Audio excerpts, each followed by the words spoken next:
Hasan-ı güzelliğinin sözü değilen hicab-ı eraydı. Tökülende ateş tetiyer yerin yanıdı mecefter misilen. Bele bir zamanı feraydı o berali başı ve şahzayan. Bilirsen kimiydi kucağında menidi mecefter misilen. Zeynep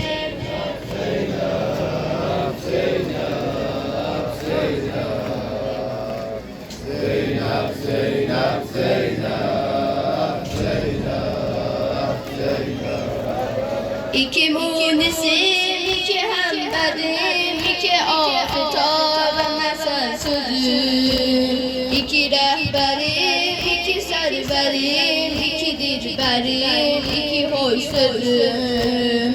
İki kardeşim, iki sevgilim, bir sağ gözüm, bir sol gözüm. İki nuri direği bul Hasan, ölürüm Hasan, ölürüm Hüseyin. Zeynep